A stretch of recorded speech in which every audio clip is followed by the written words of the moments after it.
नमस्कार। अभी पिछले वीडियो में हमने आपको पंचायती राज व्यवस्था के बारे में बताया था। संविधान के भाग 9 के बारे में आपको मैंने बताया था। जिस तरीके से भारत में स्थानीय शासन के संदर्भ में हम पंचायती राज व्यवस्था पढ़ते हैं, जो वास्तव में ग्रामीण भारत के स्थानीय शासन से संबंधित होती है, ठीक उसी तरीके से नगरीय क्षेत्रों के स्थानीय शासन के बारे में भी हमारे संविधान में व्यवस्था कर दी गई है। और आज हम नगरीय स्थानीय प्रशासन या नगर क्षेत्र में जो स्वायत्त शासन की इकाइयाँ काम करती हैं, उनके संदर्भ में हम आपको बताएंगे। सबसे पहले हम शुरू करते हैं थोड़ा नगरों के इतिहास से। हम जानते हैं कि हमारे भारत की जो सबसे प्राचीन सभ्यता है, जिसे हम हड़प्पा सभ्यता के नाम से जानते हैं, जिसे हम सिंधु घाटी की सभ्यता भी कहते हैं, वहाँ भी उच्च कोटि की नगरीय व्यवस्था पाई गई। और विद्वानों का मानना है कि निश्चित रूप से वहाँ पर जिस प्रकार की नगरीय व्यवस्था पाई गई है उच्च कोटि की, निश्चित रूप से उन नगरों का शासन, उन नगरों का प्रशासन, उनकी देखभाल किसी स्वायत्त इकाई के द्वारा, जिसे हो सकता है उस समय किसी भी नाम से जाना जाता हो, जरूर की जाती रही होगी। यानी उनका आशय ये है कि हड़प्पा सभ्यता के समय भी कम से कम नगरीय स्थानीय शासन का अस्तित्व रहा होगा। अगर हम आधुनिक काल की बात करें तो ब्रिटिश काल में सबसे पहले कानूनी रूप से अगर देखा जाए तो 1687 में मद्रास के लिए पहले नगर निगम की स्थापना की गई थी। बहुत पूछा जाता है, ध्यान रखिएगा, ये सवाल बहुत बार पूछा गया है कि भारत का पहला नगर निगम कौन था। तो जो सबसे पहला 1687 में स्थापित किया गया नगरीय शासन, स्वायत्त शासन की कोई संस्था थी तो वो थी मद्रास में। बाद में 1793 के चार्टर एक्ट में फिर व्यवस्थित रूप से और मुंबई, चेन्नई और कोलकाता के लिए नगर निगम या म्यूनिसिपैलिटीज़ की स्थापना की गई। इसके बाद हम देखेंगे कि ब्रिटिश काल में रिपन ने स्थानीय शासन के संदर्भ में विशेष रुचि ली थी, चाहे वो ग्रामीण भारत के संदर्भ में हो या शहरी भारत के संदर्भ में हो। उसने नगर पालिकाओं की भी स्थापना करने का प्रयास किया और कोशिश की कि वास्तव में ये सार्थक रूप से काम कर सकें, अपने दायित्वों का निर्वहन कर सकें। उनको कुछ शक्तियाँ, अधिकार और संसाधन देने की कोशिश की, लेकिन रिपन बहुत सफल नहीं हो सका। लेकिन फिर भी उसके प्रयासों के महत्व को कम करके नहीं आंका जा सकता। स्वतंत्रता के बाद भी भारत में नगरीय संस्थाएं रहीं, उनका अस्तित्व रहा, लेकिन वो सही तरीके से काम नहीं कर सकी। और चूंकि ये सही तरीके से काम नहीं कर सकी, इसलिए जिस तरीके से 73वें संविधान संशोधन के द्वारा भारत में ग्रामीण भारत का कायापलट किया गया और ग्रामीण भारत के संदर्भ में जो ग्राम पंचायत, क्षेत्र पंचायत और जिला पंचायत की स्थापना और उनके संदर्भ में व्यापक जो हैं व्यवस्थाएं की गई 73वें संविधान संशोधन के द्वारा, ठीक उसी तरीके से नगरीय शासन के संदर्भ में, नगरीय स्थानीय शासन के संदर्भ में 74वां संविधान संशोधन किया गया और भाग 9 का जोड़ा गया और 12वीं अनुसूची जोड़ी गई। और 12वीं अनुसूची में नगरीय स्थानीय शासन के संदर्भ में या उनसे संबंधित 18 विषय रखे गए। ध्यान ही रखिएगा, ये सारे क्वेश्चन पूछे जाते हैं, बहुत पूछे जाते हैं कि 74वां संविधान संशोधन किससे संबंधित है, भाग 9 का किससे संबंधित है, 12वीं अनुसूची किससे संबंधित है, 12वीं अनुसूची में कितने विषय हैं, और ये जो 74वां संविधान संशोधन है वो कब से लागू हुआ। तो ये लागू हुआ 1 जून 1993 से। ध्यान रखिएगा, जो 73वां संविधान संशोधन था, हमने आपको बताया था वो लागू हुआ था 24 अप्रैल 1993 और कुछ समय बाद 1 जून 1993 से लागू हो गया 74वां संविधान संशोधन, जो वास्तव में नगर पालिकाओं से संबंधित है, नगरीय स्थानीय स्वशासन से संबंधित है। और 74वें संविधान संशोधन के द्वारा नगरीय स्थानीय शासन के संदर्भ में तमाम व्यवस्थाएं की गई। और वो मुख्य व्यवस्थाएं कौन हैं जिनके बारे में हमें जानना चाहिए, वो मैं आपको संक्षेप में बताता हूँ। 16 अनुच्छेद जोड़े गए टोटल इस संशोधन के द्वारा, और जो पहला अनुच्छेद है वो है 243 चा तो उसी में याद होगा आपको, छा तो उसी में है, उसमें पंचायती राज व्यवस्था के संदर्भ में थे।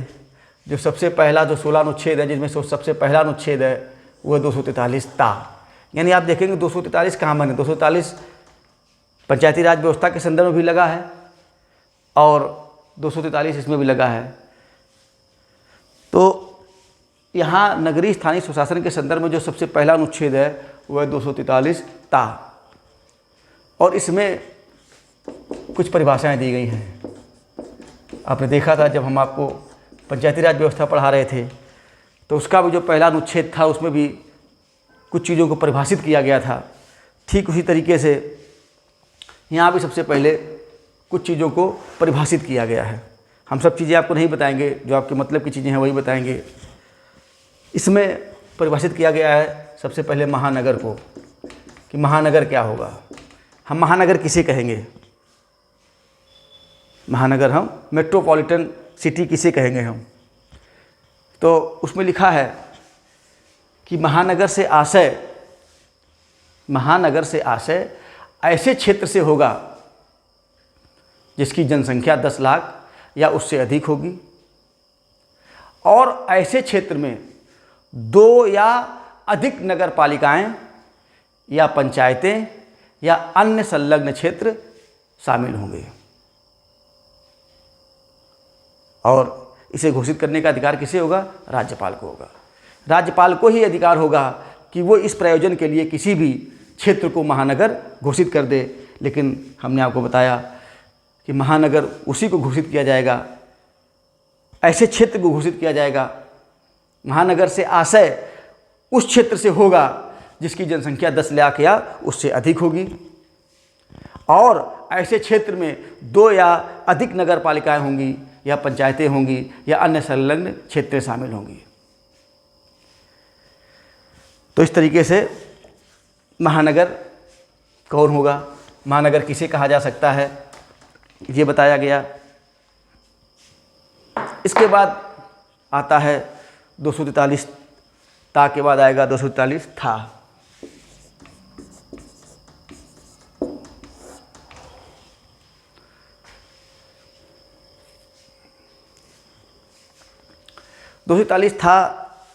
ये कहता है कि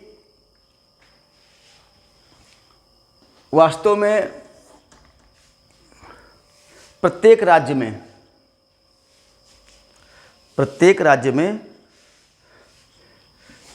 3 प्रकार की नगरीय स्थानीय स्वायत्त शासन की संस्थाएं गठित की जा सकती हैं। कौन कौन गठित की जा सकेंगी? सबसे पहले उन्होंने कहा है कि किसी संक्रमणकालीन क्षेत्र के लिए, संक्रमणकालीन क्षेत्र से आशय ये है कि ग्रामीण क्षेत्र से नगरीय क्षेत्र में परिवर्तित हो रहे किसी क्षेत्र के लिए, यानी आप देखेंगे कि बहुत सारे ग्रामीण क्षेत्र ऐसे हैं जहाँ एक ज़माने में न सड़क थी, न बिजली थी, न अन्य कोई सुविधाएं थीं, पिछड़े हुए गांव हुआ करते थे। लेकिन धीरे धीरे वहाँ सारी सुविधाओं का विकास होता चला गया, इंफ्रास्ट्रक्चर का विकास होता गया और धीरे धीरे वो जो ग्रामीण क्षेत्र थे वो नगरीय क्षेत्र में परिवर्तित होते गए। तो प्रत्येक राज्य में किसी संक्रमणकालीन क्षेत्र के लिए, यानी ऐसे क्षेत्र के लिए जो ग्रामीण क्षेत्र से नगरीय क्षेत्र में की ओर जा रहा हो, नगरीय क्षेत्र में परिवर्तित हो रहा हो, ऐसे क्षेत्रों के लिए नगर पंचायत का गठन कर सकेगा।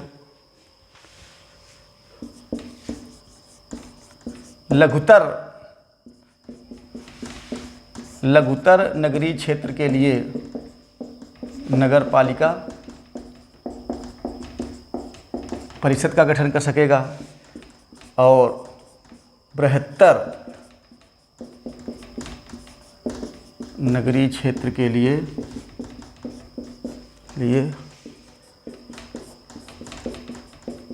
नगर निगम का गठन कर सकेगा। कौन गठित करते? राज्य, यानी राज्य के विधानमंडल को अधिकार दिया गया है। राज्य के विधानमंडल को अधिकार दिया गया है अनुच्छेद 243 था के तहत कि ये कहा गया है कि प्रत्येक राज्य में 3 प्रकार की संस्थाओं का गठन किया जा सकता है। कितने प्रकार की? 3 प्रकार की। वहाँ नगर पंचायत हो सकती है, किसी और नाम से भी जाना जा सकता है इसको, लेकिन संविधान में नगर पंचायत शब्द का प्रयोग है। किसी लघुतर नगरीय क्षेत्र के लिए नगर पालिका परिषद का गठन किया जा सकता है और जो बड़ा बृहद नगरीय क्षेत्र है उसके लिए नगर निगम का गठन किया जा सकता है। आपको थोड़ा समझना ये है कि जो पंचायती राज सिस्टम के तहत जो 3 इकाइयाँ गठित की गई हैं वो एक दूसरे से जुड़ी हुई हैं। जैसे सबसे नीचे क्या है? ग्राम पंचायत है। कई ग्राम पंचायत मिला करके क्षेत्र पंचायत का गठन करती हैं और जो ऊपर जिला पंचायत होती है उसमें सारी क्षेत्र पंचायतें आ जाती हैं। एक तरीके से थोड़ा बहुत यहाँ हायरार्की समझ में आती है, हायरार्की टाइप का है, लेकिन यहाँ ये इसको थोड़ा समझना है। ये तीनों अलग अलग इकाइयाँ हैं। एक ही जिले में नगर निगम भी हो सकता है। जैसे उदाहरण के तौर पर हम लखनऊ ले लें तो लखनऊ का जो शहरी क्षेत्र है उसके लिए आप नगर निगम का गठन कर देंगे। लखनऊ में कुछ ऐसे लघुतर नगरीय क्षेत्र हो सकते हैं जहाँ पर नगर पालिकाएँ भी होंगी और कुछ ऐसे क्षेत्र भी हो सकते हैं जहाँ पर नगर पंचायत होंगी। तो एक ही ज़िले में नगर निगम, नगर पालिका परिषद और नगर पंचायतें हो सकती हैं। कुछ ऐसे भी ज़िले हैं जहाँ नगर निगम नहीं है, यानी बृहद नगरीय क्षेत्र वहाँ नहीं पाया जाता है। जैसे हम कहते हैं सीतापुर ले सकते हैं, उन्नाव ले सकते हैं, बाराबंकी ले सकते हैं, लखनऊ के आसपास के ज़िले हैं। तो वहाँ जैसे उन्नाव ले लिया तो उन्नाव लघुतर नगरीय क्षेत्र है, नगर पालिका परिषद हो गया। लेकिन उन्नाव का ही एक टाउन एरिया है, नगर पंचायत है नवाबगंज, तो ये क्या हो गया? नगर पंचायत हो गया। लेकिन उन्नाव में लखनऊ या कानपुर या आगरा जैसा बृहद नगरीय क्षेत्र नहीं पाया जा सकता है, इसलिए वहाँ नगर निगम नहीं है। यहाँ हम आपको फिर बता दें कि ये सब कुछ करने का अधिकार किसको दिया गया है कि कौन नगर निगम होगा, कौन नगर पंचायत होगा, ये सब जो है ये कौन करेगा। ये सारा जो काम होता है ये राज्य सरकार पर डाल दिया गया है। कई विधानमंडल को अधिकार दे दिया गया है तो कुछ एग्जीक्यूटिव पावर सरकार को दे दिए गए हैं।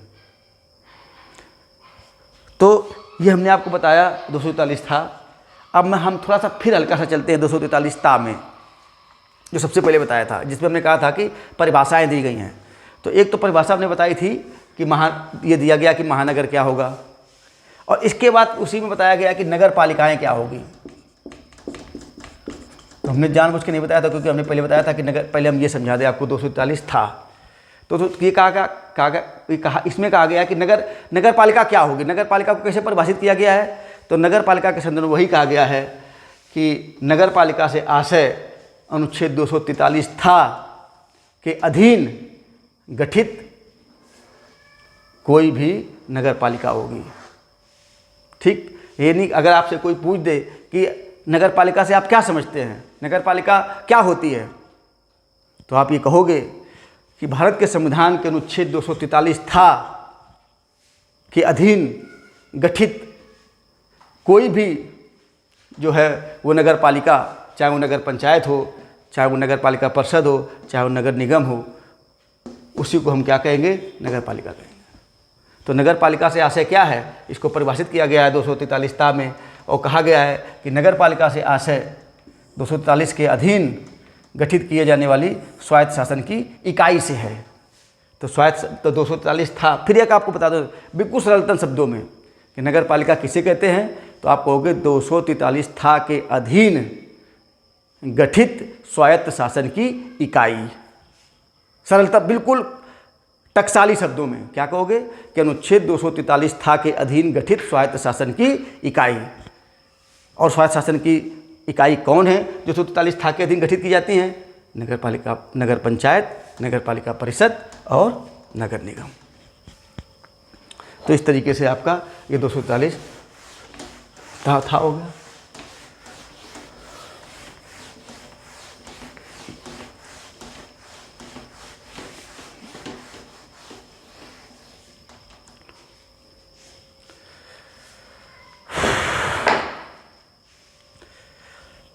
दो सौ 243 था में हमने आपको बताया कि 243 था के तहत गठित की जा सकती है कौन कौन सी?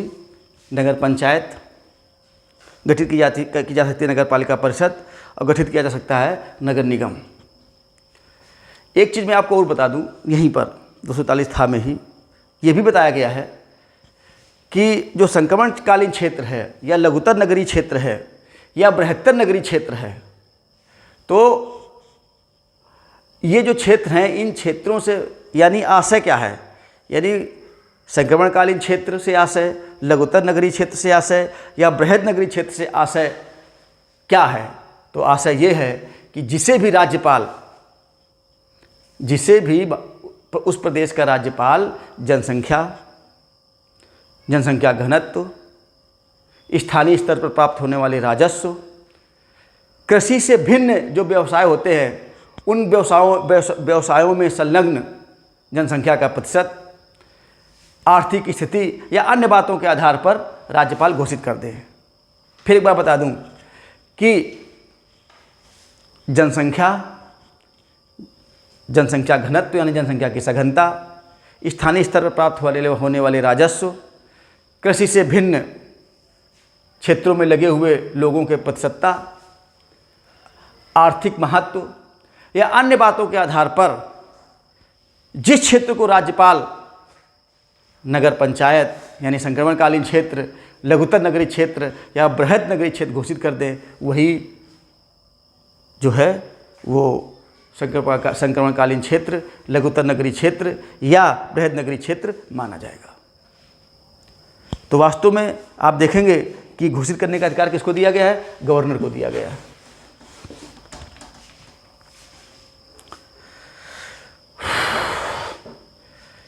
अब आता है एक अनुच्छेद 243 दा। 243 दा क्या कहता है? 243 दा कहता है नगर पालिकाओं की संरचना के बारे में बात करता है। किसकी बात करता है? नगर पालिकाओं की संरचना। 243 दा जो है वो नगर पालिकाओं की संरचना की बात करता है और ये कहता है कि नगर पालिका के सभी सदस्य या नगर पालिका के सभी स्थान, संविधान में क्या कहा गया है? संविधान में जो कहा गया वो बताता हूँ। कहा गया है कि नगर पालिका के सभी स्थान नगर पालिका क्षेत्र में प्रादेशिक निर्वाचन क्षेत्रों से प्रत्यक्ष निर्वाचन के द्वारा भरे जाएंगे। ठीक, प्रत्यक्ष निर्वाचन के द्वारा भरे जाएंगे। और प्रादेशिक निर्वाचन क्षेत्रों का मतलब जिन्हें हम प्रादेशिक निर्वाचन क्षेत्रों को वार्ड कहा जाता है। क्या कहा जाता है? वार्ड। ये भी संविधान में प्रयुक्त शब्द है। तो पहले हम आपको जानबूझ के थोड़ा संवैधानिक शब्दों का प्रयोग करते हैं ताकि संवैधानिक शब्दों से भी आप परिचित रहें, और बाकी फिर आपको सरल शब्दों में कोशिश करते हैं कि आपको समझा दें। यानी अगर हम आपको और अब सरल शब्दों में समझाएं तो ये कहा गया है कि नगर पालिका के सभी स्थान वार्डों, जो नगर पालिका के जो वार्ड होंगे, यानी नगर पालिका को एक से अधिक वार्डों में विभाजित किया जाएगा। मान लो ये नगर पालिका है और इसको ये वार्डों में विभाजित कर दिया गया। वार्ड नंबर 1, 2, 3, 4, 5, 6 ये वार्ड बन गए।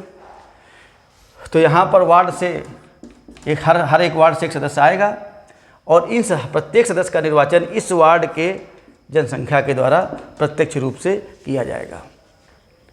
तो जो वार्ड के जो सदस्य होंगे जिन्हें संविधान में प्रादेशिक निर्वाचन क्षेत्र कहा गया है, तो ये सारे सदस्य प्रत्यक्ष रूप से निर्वाचित किए जाएंगे। और ये भी कहा गया है कि राज्य के विधानमंडल को ये अधिकार होगा कि वो नगर पालिका प्रशासन का विशेष अनुभव रखने वाले व्यक्तियों के प्रतिनिधित्व के संबंध में, यानी इन नगर पालिकाओं में नगर पालिका प्रशासन का विशेष अनुभव और ज्ञान रखने वाले व्यक्तियों के प्रतिनिधित्व के संबंध में, लोकसभा के सदस्य और राज्य की विधानसभा के ऐसे सदस्य जो उन निर्वाचन क्षेत्रों का प्रतिनिधित्व करते हैं जिनमें कोई नगर पालिका क्षेत्र पूर्णतया या अंशतः समाविष्ट है। ऐसे लोकसभा के सदस्य और राज्य विधानसभा के सदस्यों के प्रतिनिधित्व के संबंध में, राज्यसभा और राज्य की विधान परिषद के ऐसे सदस्यों का जो उस नगर पालिका क्षेत्र के उस नगर पालिका क्षेत्र में निर्वाचक के रूप में रजिस्टर्ड हैं, उनके प्रतिनिधित्व का। मैं फिर एक बार इस लाइन को बताऊं कि ये कहा गया है कि राज्यसभा के सदस्य और राज्य विधान परिषद के ऐसे सदस्यों का जो उस नगर पालिका क्षेत्र में निर्वाचक के रूप में रजिस्टर्ड हैं, उनके प्रतिनिधित्व का। और ये कहा गया है कि जिन नगर पालिकाओं की जनसंख्या 3 लाख से अधिक होगी वहाँ पर वार्ड समितियों का गठन किया जाएगा, और जो वार्ड समितियाँ होंगी उसमें 1 से अधिक वार्ड होंगे, तो इन समितियों के अध्यक्षों के प्रतिनिधित्व के संबंध में वो व्यवस्था कर सकेगा। कौन कर सकेगा? राज्य विधानमंडल। और ध्यान रखना है कि ये चाहे विशेष अनुभव रखने वाला व्यक्ति हो या लोकसभा या राज्यसभा की कोई सदस्य हो जो इन नगर पालिकाओं में सदस्य के रूप में रहेगा, उसे मत देने का अधिकार नहीं होगा। ये आपको बहुत ध्यान रखना है। पूछा जाता रहा, फिर पूछा जाएगा। तो मैं एक बात फिर आपको बता दूं, फिर आपको समझा दूं, आपको बहुत अच्छे से वैसे समझ में आ गया होगा कि हम बात कर रहे हैं नगर पालिकाओं की संरचना के संबंध में। ठीक, तो पहले तो उन्होंने ये कहा, हमारा संविधान क्या कहता है? हमारा संविधान कहता है, सबसे पहले तो उसने कह दिया कि ये जो नगर पालिकाएँ होंगी, हम आपको अब व्यवहार में समझा रहे हैं कि ये जो नगर पालिका होगी उसको 1 से अधिक वार्डों में विभाजित किया जाएगा। ओके, और प्रत्येक वार्ड से सदस्य का निर्वाचन प्रत्यक्ष रूप से उस वार्ड में के जो निर्वाचक होंगे उनके द्वारा किया जाएगा। तो इसका मतलब नगर पालिका की जो संरचना या नगर पालिका की जो निकाय होगा, जो उसकी एक तरीके से राजनीतिक बॉडी होगी, उसमें कौन होगा? एक तो ये आ जाएंगे सारे लोग।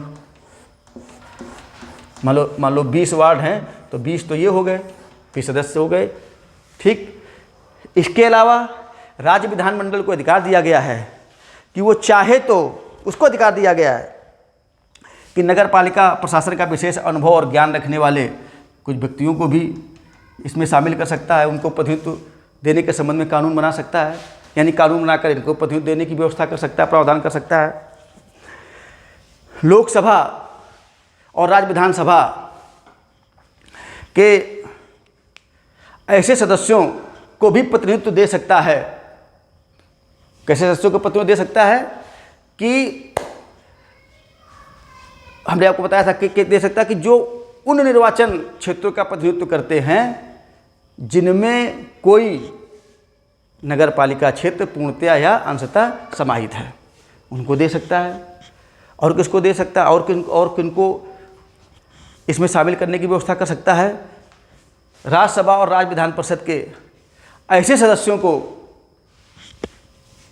प्रतिनिधित्व देने का प्रावधान कर सकता है जो किसी नगर पालिका क्षेत्र में निर्वाचक के रूप में रजिस्टर्ड हैं।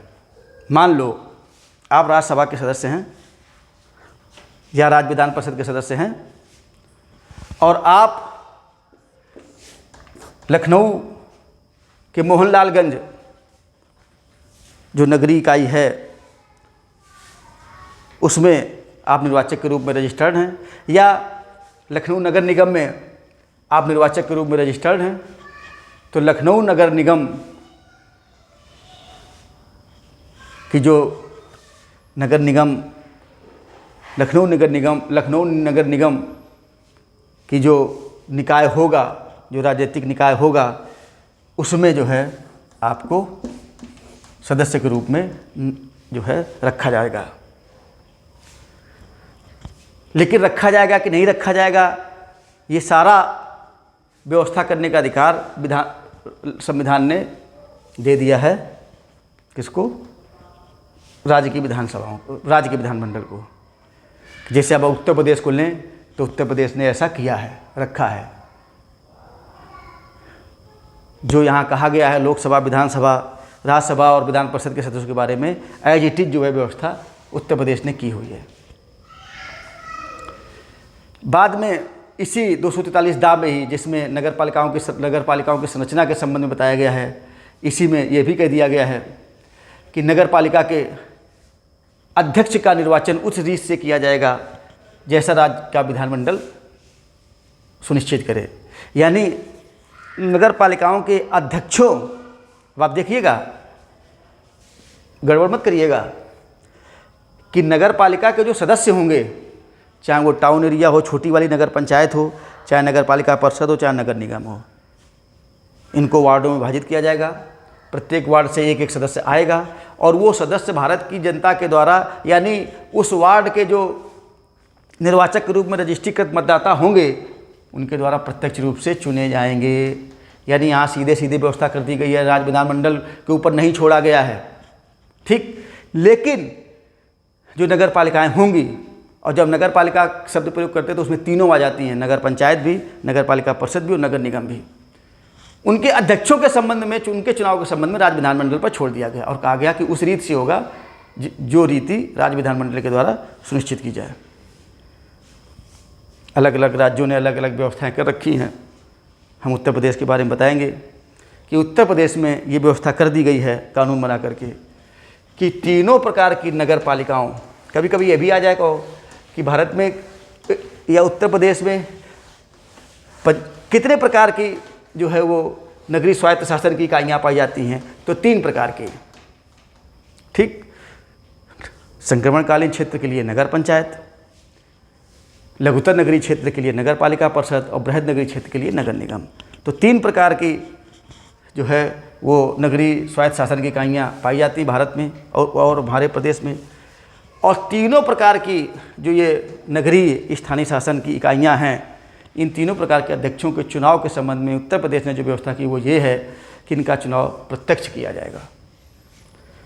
यानी जो आपका नगर पंचायत है, इसके भी अध्यक्ष का चुनाव नगर पंचायत के निर्वाचक करते हैं।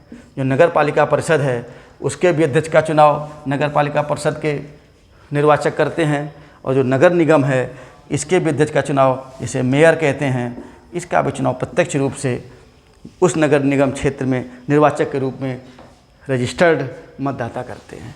तो यहाँ चुनाव कैसा होता है? प्रत्यक्ष होता है। कुछ राज्यों ने प्रत्यक्ष की व्यवस्था की है, कुछ राज्यों ने अप्रत्यक्ष की व्यवस्था की है। तो इस तरीके से ये भी आ गया कि उस रीत से किया जाएगा। इसके बाद एक और अनुच्छेद 243 ना करके, ये 243 ना भी याद रहे या ना भी याद हो जाए तो बहुत अच्छी बात है, लेकिन इन अनुच्छेदों में क्या है ये ज़रूर याद रहना चाहिए, क्योंकि यही पूछा जाएगा। इस बात के पूछे जाने की संभावना कम है कि कोई ये तुमसे कह दे कि जो अभी हमने 243 ता धा की व्यवस्था बताई हैं तो वो व्यवस्था दी हो और पूछे कि किस अनुच्छेद में है। 243 ना से पहले हल्का सा 243 धा भी बता दें, कुछ है नहीं उसमें, बस ये कहा गया है 243 धा में ये कहा गया है कि वार्ड समितियों के बारे में बताया गया है। और ये कहा गया है कि ऐसी नगर पालिकाएँ जिनकी संख्या 3 लाख से अधिक होगी और वहाँ पर वार्ड समितियों का गठन किया जाएगा जिसमें 1 से अधिक वार्ड शामिल होंगे। यानी वार्ड समितियाँ हर जगह नहीं होंगी, कहाँ होंगी? जहाँ पर जिनकी जनसंख्या 3 लाख से अधिक होगी। यानी वो वार्ड समिति 3 लाख से अधिक होगी तो निश्चित रूप से या तो लघुतर नगरीय क्षेत्र यानी नगर पालिका परिषद होगी या नगर निगम होगा। यहाँ वार्ड समितियों का गठन किया जाएगा और ये वार्ड समितियों में 1 से अधिक वार्ड के सदस्य होंगे। जैसे पता चले कि वार्ड नंबर 1, 2 और 3 को मिला के कोई वार्ड समिति का गठन कर दिया गया। और हमने अभी जब नगर पालिका की संरचना बताया था तो हमने बताया था कि वार्ड समितियों के अध्यक्षों को नगर पालिका में शामिल करने के संबंध में राज्य विधानमंडल कानून बना सकता है। तो यही वो वार्ड समितियां थी जिनका जिक्र हमने नगर पालिकाओं की संरचना के संबंध में किया था। अब आते हैं 243 ना पर। किस पर आते हैं? 243 ना पर। तो 243 ना जो है वो स्थानों के आरक्षण से संबंधित है। तो हम आपको बता दें कि स्थानों के आरक्षण में सब कुछ वही भाषा लिखी हुई है, सब कुछ वही है जो आरक्षण के संबंध में पंचायती राज व्यवस्था के संबंध में है। बस सिर्फ पंचायतों की जगह नगर पालिका आ जाएगा। जैसे बिल्कुल वही कहा गया है कि जो नगर पालिकाएं होंगी तो वहाँ पर जो है SC ST को उनकी जनसंख्या के अनुपात में आरक्षण दिया जाएगा और SC अनुसूचित जाति अनुसूचित जनजाति के सदस्यों को जो आरक्षण दिया जाएगा उसमें 1/3 महिलाएं होंगी अनुसूचित जाति जनजाति की। ठीक उसी तरीके से यह भी कहा गया है कि 1/3 आरक्षण महिलाओं को दिया जाएगा, जिस तरीके से पंचायती राज व्यवस्था के लिए कहा गया है। और यह भी कहा गया है कि जो नगर पालिका के अध्यक्ष होंगे, अध्यक्ष के पदों को SC ST और महिलाओं के लिए आरक्षण के संबंध में राज्य विधानमंडल कानून बना सकता है। और ये भी कहा गया है कि इस खंड की कोई बात राज्य को OBC के संदर्भ में किसी भी प्रकार का आरक्षण करने से मना नहीं करेगी, निवारित नहीं करेगी। यही सारी बातें पंचायती राज व्यवस्था के संबंध में आरक्षण के संबंध में लिखा गया है। वहाँ भी चक्रानुक्रम रोटेशन की बात हुई है, यहाँ भी रोटेशन की बात हुई है। तो ज़्यादा यहाँ हम समय नष्ट नहीं करेंगे, बस आप जान लीजिएगा कि जिस तरीके का आरक्षण और आरक्षण का जो प्रतिशत, जो आधार SC ST और महिलाओं के लिए पंचायती राज व्यवस्था में दिया गया है, सब कुछ वही यहाँ पर नगर पालिकाओं के संदर्भ में भी दिया गया है। तो 243 ना में क्या है ये पूछा जाएगा। जैसे पूछा जा सकता है कि नगर पालिकाओं के कितने प्रतिशत स्थान जो है वो महिलाओं के लिए आरक्षित होंगे, तो उत्तर होगा 1/3। लेकिन ये बात 243 ना में लिखी है तो ये पूछने जाने की संभावना कम है कि ये किस अनुच्छेद में लिखी है। आपको याद रहे कि 243 ना में लिखा है तो ठीक है, अनुच्छेद ना भी याद रहे तो कोई बात नहीं। आपको ये बात जरूर याद रहनी चाहिए कि वास्तव में आरक्षण की स्थिति नगर पालिकाओं में क्या है। अब आता है अनुच्छेद 243 या 243 ना के बाद पा आएगा। 243 पा 243 पा 243 पा जो है वो बताता है अवधि। इन नगर पालिकाओं की अवधि क्या होगी, इन संस्थाओं की अवधि क्या होगी। बिल्कुल वही भाषा का प्रयोग है कि अगर इनको समय से पहले भंग ना किया जाए, समय से पहले जो है इनको समाप्त ना किया जाए, तो इनकी जो अवधि होगी वो अपनी प्रथम बैठक से 5 वर्ष के लिए होगी। बस एक बात अंतर कही गई है।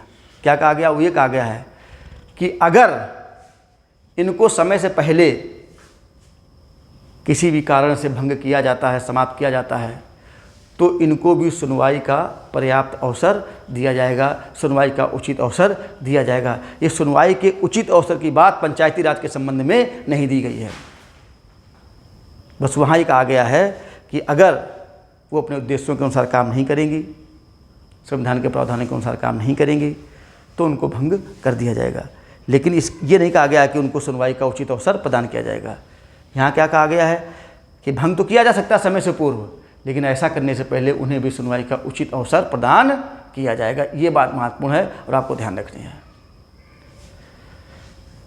जिस तरीके से पंचायती राज व्यवस्था में बताया गया था कि कौन लोग डिस्क्वालीफाइड होंगे, इस तरीके से यहाँ भी बताया गया है कि कौन से लोग जो है डिस्क्वालीफाइड होंगे। हमें बहुत ज़्यादा उसके बारे में याद करने की ज़रूरत नहीं है, बस इतना दिमाग में रखना है यहाँ पर एक बात बताई गई है कि किसी व्यक्ति को इस आधार पर डिस्क्वालीफाइड नहीं किया जा सकता कि उसने 21 वर्ष की आयु पूरी कर ली है लेकिन 25 वर्ष की आयु पूरी नहीं की है। इसका आशय यही है कि नगर पालिका में चुनाव लड़ने की आयु जो है वो न्यूनतम आयु क्या है, 21 वर्ष है। 21 वर्ष के अगर आप हैं तो आप नगर पालिका का कोई भी पद धारण कर सकते हैं। इसके बाद जो है अगला अनुच्छेद है वो है 243, मतलब डिस्क्वालिफिकेशन वाली बात आ गई। 243 पा के बाद क्या आएगा, फा, और अब आता है 243 बा, जिसमें कहा गया है कि नगर पालिकाओं की शक्तियाँ, प्राधिकार और उत्तरदायित्व। पा के बाद क्या आएगा, फा आएगा। 243 फा, और इसमें है नगर पालिकाओं की शक्तियाँ, प्राधिकार और उत्तरदायित्व।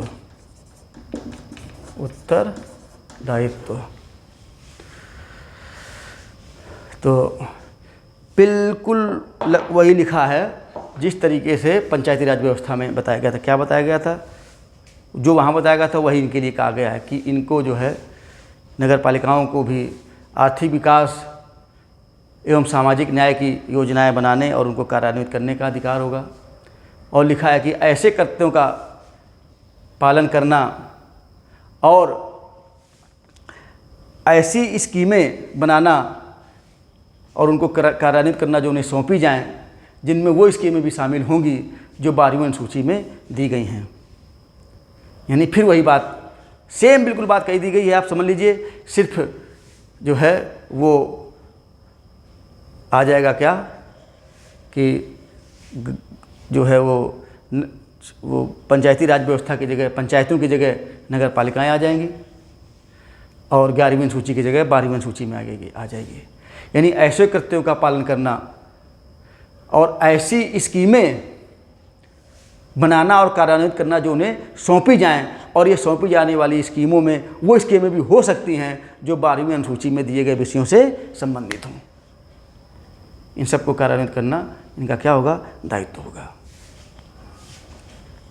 ठीक यही भाषा, यही काम जो है दिया गया है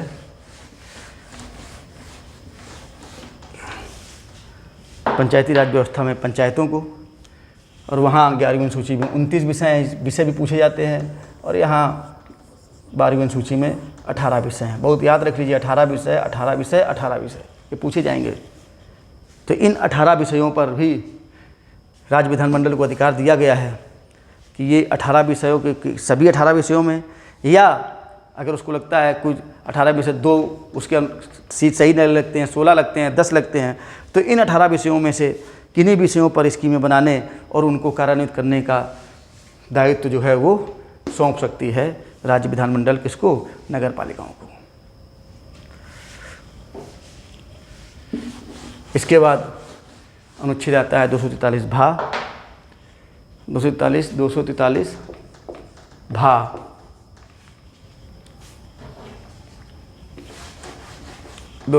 भा, और ये वास्तव में नगर पालिकाओं के द्वारा कर लगाने की शक्ति और नगर पालिका की निधियों के संबंध में है।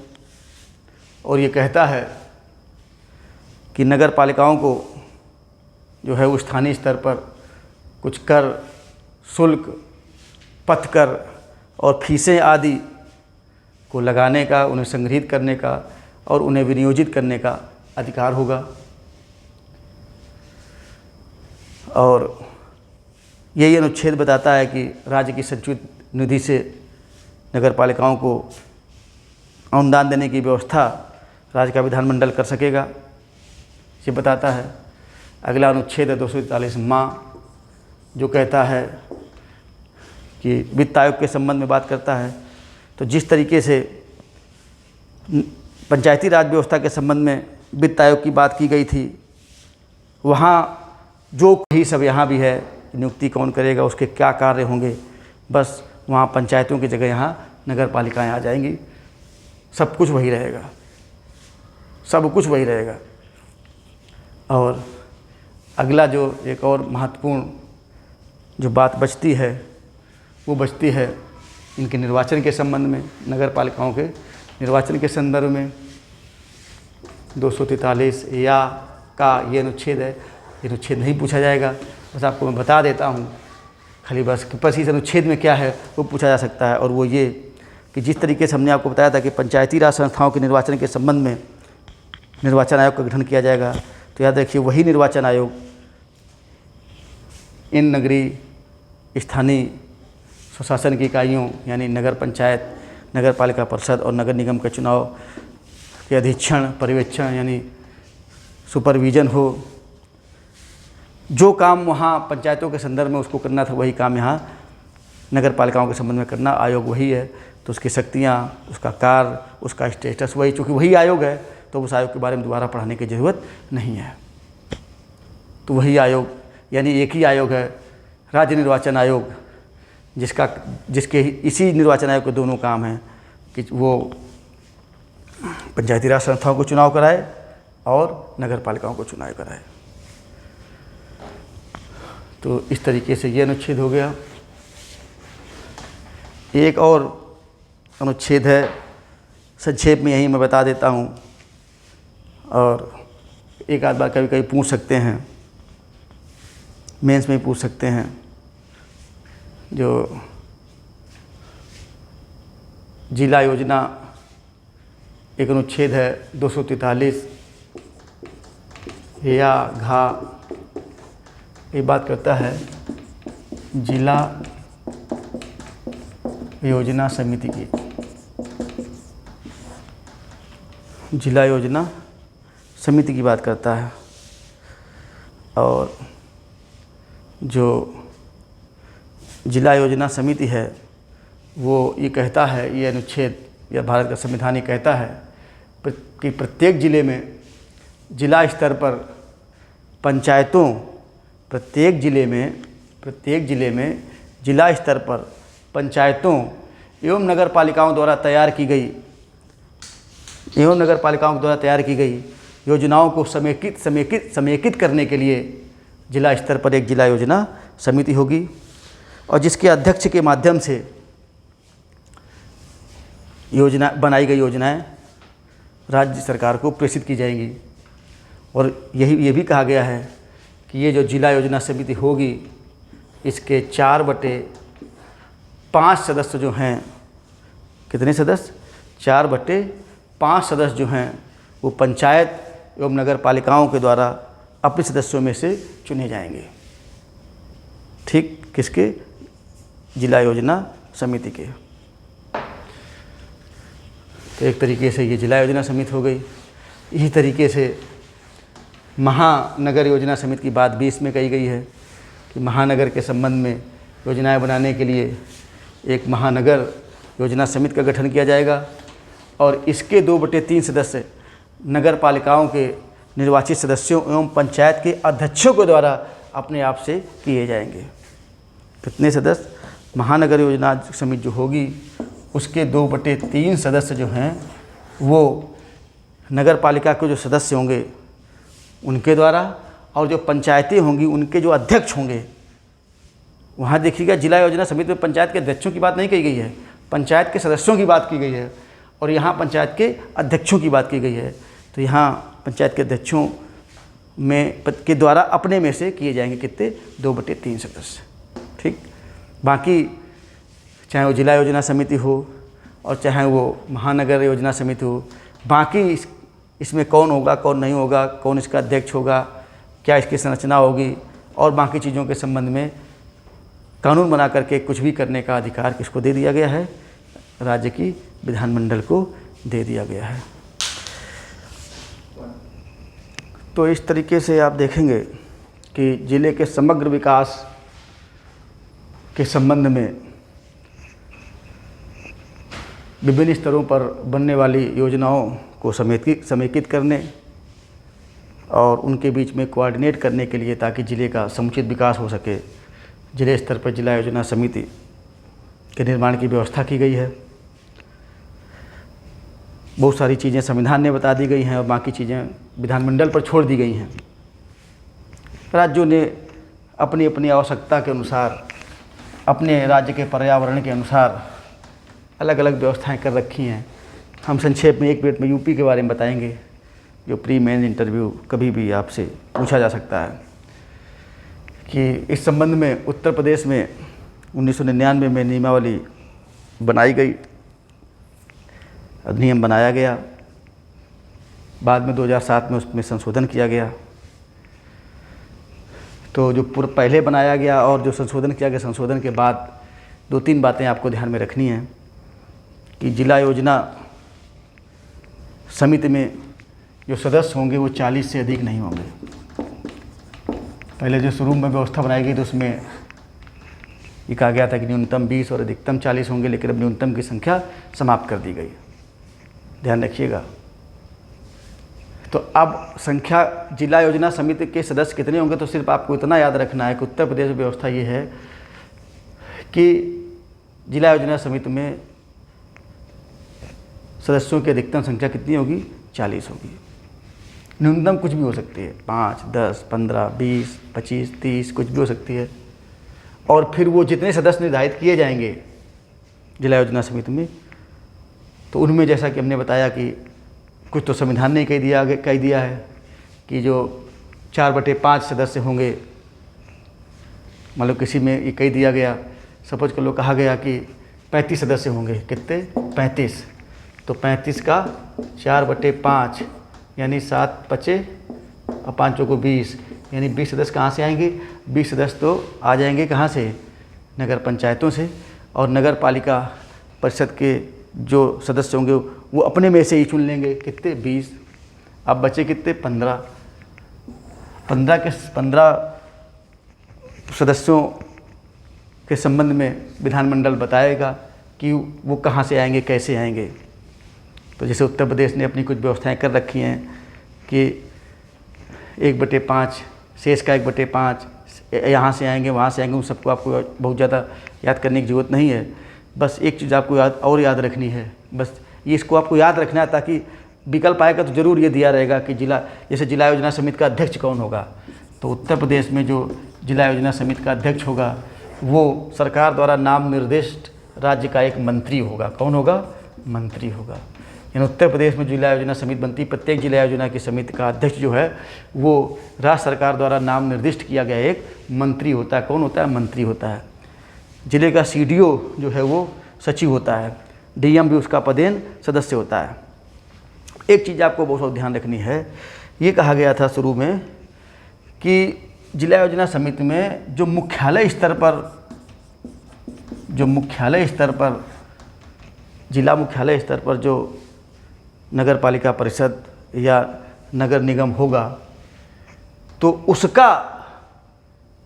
नगर पालिका परिषद का चेयरमैन या उस नगर निगम का मेयर भी इसका सदस्य होता था शुरू में। लेकिन अब 2007 में संशोधन के बाद इसको सदस्यता से हटा दिया गया है। तो दिमाग में रखिएगा कि जब भी कभी सदस्यता के संबंध में सवाल पूछा जाएगा और ऐसा आता है कि जिला योजना समिति का कौन अध्यक्ष सदस्य या होगा नहीं होगा, तो आप देख लीजिएगा कि ये विकल्प जरूर दिया रहे होगा।